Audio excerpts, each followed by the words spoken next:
Hello friends, good morning. Welcome back to my YouTube channel. कैसे हैं आप सब? आई होप बहुत अच्छे होंगे और अपना बहुत अच्छा वाला ध्यान भी रख रहे होंगे और अपनी प्रिपरेशन भी बहुत अच्छे से कर रहे होंगे। मैं तो कहूँगी कि जिनका एग्ज़ाम भी दिसंबर में है ना, यानी कि जो बीपीएससी टीचर के सेकेंड फेज वाला जो एग्ज़ाम होने वाला है, आप इस बार दिवाली नहीं भी मनाएंगे ना तो चलेगा। अगर आपकी जॉब हो जाएगी ना तो अगले बार आपकी दिवाली बहुत अच्छे से मनेगी। यहाँ पे मैं आपसे अपना एक कमेंट डिस्कस करना चाहूँगी। किसी ने मुझसे पूछा था कि आपका फर्स्ट फेज वाला रिजल्ट कैसा आया था। तो मैंने आपको कितनी ही बार बताया है कि मैं बीपीएससी के लिए अभी एलिजिबल ही नहीं हूँ, क्योंकि मैं सेकेंड ईयर में हूँ।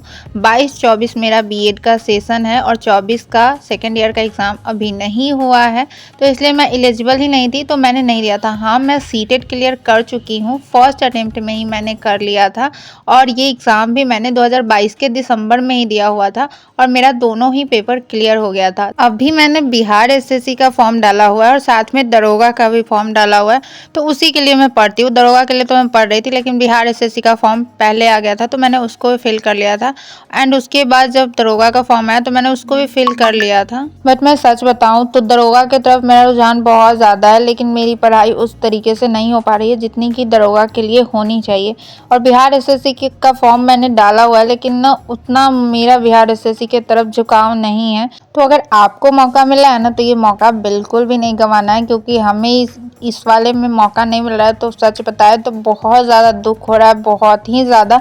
कितना गोल्डन चांस हाथ से निकल जाएगा, फिर वैकेंसी कब आएगी कब नहीं इसकी तो कोई ठीक ही नहीं है, क्योंकि ये लोकसभा चुनाव की वजह से इतना जल्दी वैकेंसी आ रही है और एग्ज़ाम भी बहुत जल्दी हो रहे हैं, रिजल्ट भी बहुत जल्दी आ जा रहे हैं, बहुत जल्दी जॉब लग जा रही है। पता नहीं ये मौका फिर दोबारा मिले ना मिले। मेरा खुद का मानना है कि जो ये टीचिंग वाले जो भी एग्ज़ाम हो रहा है, चाहे वो बीपीएससी के ही क्यों ना हो, बट थोड़ा सा मुझे ये इजी लग रहा है और शायद हमें मौका मिलता तो मुझे ऐसा फील हो रहा था कि मैं एक बार में ही क्लियर कर लेती बीपीएससी वाला एग्ज़ाम। अदर एग्ज़ाम ना थोड़ा सा मुझे हार्ड लग रहा है और इसलिए कि कॉन्फिडेंस भी थोड़ा सा डाउन है। तो मुझे इसलिए डर लगता है कि अगर मैं कोई एग्ज़ाम दूँ और फेल हो जाऊँ उसमें तो कॉन्फिडेंस कहीं और ना डाउन हो जाए, इससे मुझे थोड़ा सा डर लगता है। अदरवाइज़ कोई बात नहीं है, जब वैकेंसी आएगी तभी एग्ज़ाम देंगे और तभी टीचर बनेंगे। लेकिन आप लोग दिवाली मनाइए ना मनाइए, अपनी प्रिपरेशन ज़रूर डेली पढ़िए, दिवाली के दिन भी पढ़िए, छठ के दिन भी पढ़िए। ये सिलेक्शन आप ज़रूर ले लीजिए, ये बहुत ही अच्छा टाइम है, बहुत अच्छी अपॉर्चुनिटी है। आज मैं फिर से स्कूल नहीं गई, क्योंकि अगर स्कूल जाने के बाद क्या होता है, अगर घर पे रहते हैं तो पढ़ाई के साथ साथ काम भी कर लेते हैं। स्कूल जाने के बाद क्या होता है कि इतनी थक जाते हैं ना कि नहीं हो पाता है। आने के बाद मैं कोशिश भी करती हूँ ना कुछ काम कर लेने की, तो नहीं हो पाता है। तो बहुत सारे बिखरे पड़े हैं कुछ काम, तो इस वजह से मैं स्कूल आज नहीं गई। तो मैंने सोचा कि घर में जो भी बिखरे सामान है ना इधर उधर के, उसको आज मैं ठीक कर लूँ, क्योंकि अब दिवाली का ज़्यादा टाइम नहीं है।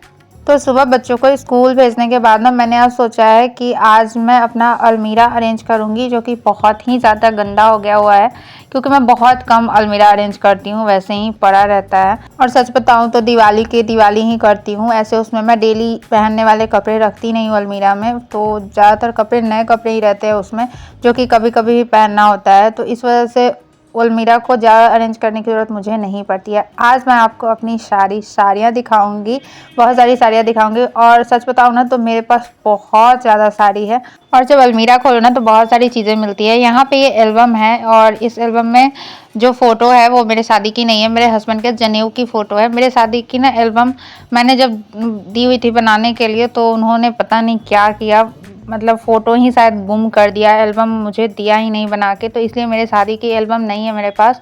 ये वाला जो एल्बम है वो मेरे हस्बैंड के जनेऊ का एल्बम है।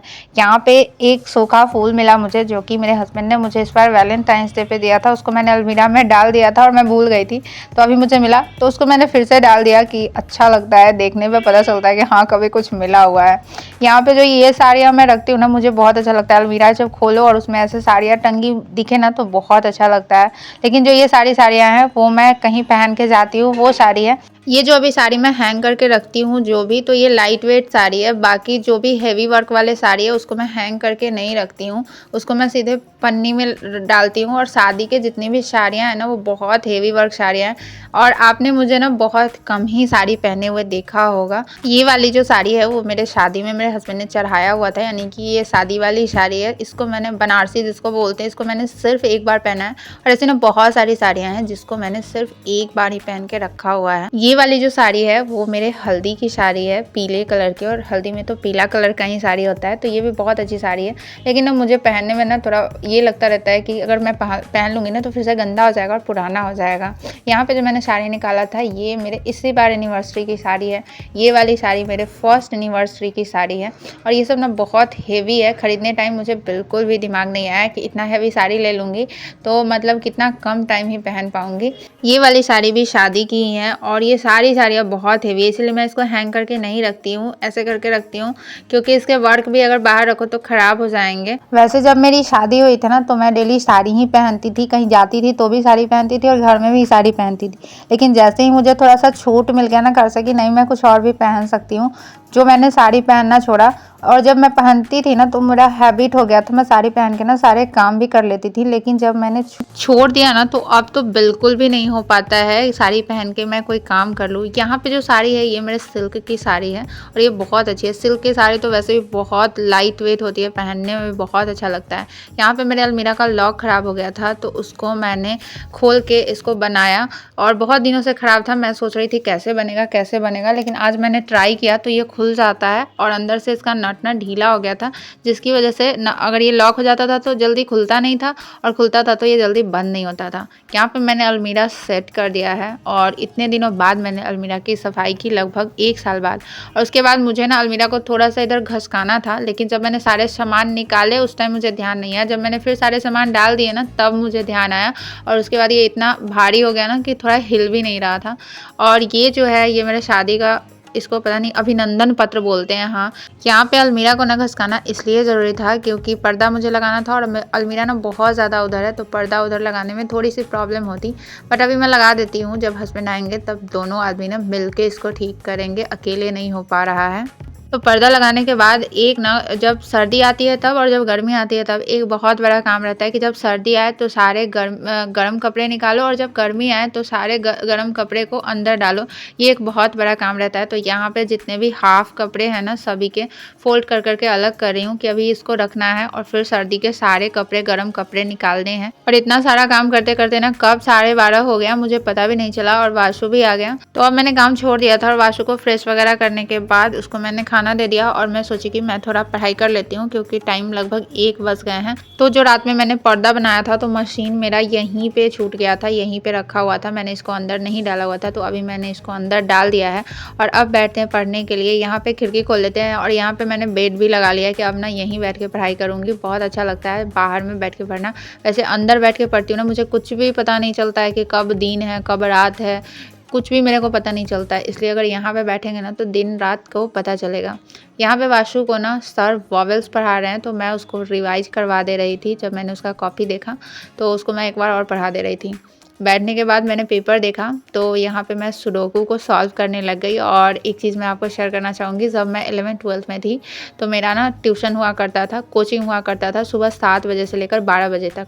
और जब मैं 12 बजे आती थी तो सबसे पहले पेपर वहीं पे रखा हुआ रहता था बाहर में ऐसे ही, और सबसे पहले बिना फ्रेश हुए सबसे पहले मैं सुडोकू सॉल्व करती थी। यहाँ भी करती हूँ बट डेली नहीं हो पाता है, कभी कभी करती हूँ। तो बस मैं आई थी पढ़ने के लिए और मुझे दिख गया तो मैंने सोचा कि पहले इसको सॉल्व भी कर लेती हूँ। इसको सॉल्व करना मुझे बहुत अच्छा लगता है, दिमाग ही ना लगता है कि दिमाग का ना एक्सरसाइज हो गया, बहुत अच्छा लगता है।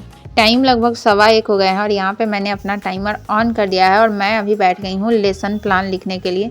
मेरे 3 कॉपी कंप्लीट हो गए हैं, और ये मेरी 4th कॉपी है, और इसमें भी मैंने 2 लेसन प्लान लिख लिए है, ये मैं तीसरा लिखने जा रही हूँ। और मैं सोच रही हूँ मैं इसको जल्दी से, वैसे तो इसको जनवरी में मेरा स्कूल इंटर्नशिप खत्म होगा, उसके बाद ही जमा करना है, लेकिन मैं इसको लिख के रख दी रहूँगी ना तो मेरा टेंशन खत्म हो जाएगा, क्योंकि इसके बाद जब त्यौहार खत्म हो जाएंगे तो मैं सिंसियरली होकर पढ़ना चाहती हूँ। और ये लिखा रहेगा ना तो उसके बाद फिर असाइनमेंट भी आ जाएगा, तो उसको भी, असाइनमेंट को भी लिखना होगा। 2 घंटे लिखने के बाद ना, लगभग 3-4 लेसन प्लान लिखने के बाद मैंने बंद कर दिया था। बहुत टाइम लगता है फ़ोन से देख देख के लिखने में, और मैं यहाँ पे अपना नोट्स रिवाइज़ करने लग गई थी। जो भी आपने पढ़ा हुआ है अगर उसको बार बार पढ़ते रहो ना, जो भी नोट्स बनाया उसको बार बार पढ़ते रहो तो चीज़ें ध्यान में रहती है। नहीं तो अगर 2 दिन 4 दिन में पढ़ाई छूट जाती है ना तो बहुत सारी चीज़ें दिमाग से निकल जाती है। यहाँ पे वाशु को सोए हुए भी लगभग 2 घंटे हो गए थे, तो मैंने इसको उठा रही थी धीरे धीरे, क्योंकि थोड़ी देर में इसके टीचर आ जाएंगे और उस टाइम इसको उठाओ ना तो ये रोने लगता है। अभी छोटा बच्चा है, इसलिए मैं पहले से ही इसको उठाने का कोशिश कर रही थी। पहले तो मैं इसको खुद से ही पढ़ाती थी, लेकिन इधर मेरा टाइम इतना गड़बड़ हो गया ना कि मेरे पास बिल्कुल भी टाइम नहीं था इसको पढ़ाने के लिए। तो टीचर आते हैं इसको पढ़ाने के लिए, उसके बाद इतना पढ़ने के बाद ना मेरे पप्पा जी आ गए थे, तो हमने अपनी पढ़ाई बंद कर दी और उसके बाद मैं सीधे आ गई किचन में। और किचन में ना ये बर्तन ना सिर्फ मेरा ही वेट कर रहे थे कि कब मैं आऊँ और इनको ना अच्छे से धोऊँ। तो फाइनली इनका इंतज़ार ख़त्म हो गया और मैं इनके पास पहुंच चुकी हूं इनका सफाया करने के लिए।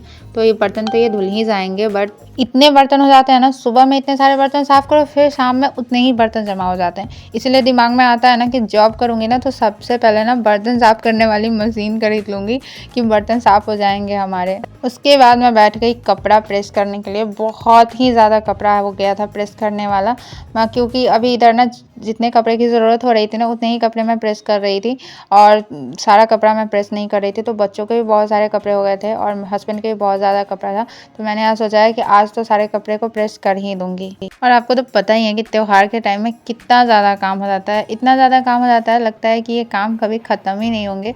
लेकिन हाँ, जब वक्त के साथ काम भी ख़त्म हो जाते हैं।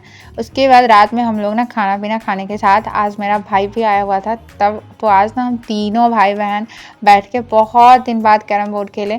और सच बताएं यहाँ पे ना मैं अपनी सारी टेंशन भूल गई थी। मुझे लग ही नहीं रहा था कि हाँ मेरे पे इतनी रिस्पॉन्सिबिलिटी है यहाँ पे। और जैसे शादी से पहले खेलते थे ना तीनों भाई बहन लड़ झगड़ के, वैसे ही हम लोग यहाँ पे खेल रहे थे। तो चलिए इसी के साथ आज के ब्लॉग को भी एंड करते हैं। ब्लॉग कैसा लगा कमेंट करके ज़रूर बताइएगा, अच्छा लगा हो तो लाइक कर लीजिएगा, और यदि चैनल पे नए हैं तो चैनल को सब्सक्राइब भी ज़रूर कर दीजिएगा, बेल आइकन को प्रेस कर लीजिएगा। मिलते हैं फिर नेक्स्ट वीडियो में कुछ नई बातों के साथ, कुछ नई एनर्जी के साथ। तब तक के लिए मुझसे जुड़े रहिएगा, कहीं दूर जाने की ज़रूरत नहीं है, अपना ख्याल रखिएगा। तब तक के लिए बाय बाय।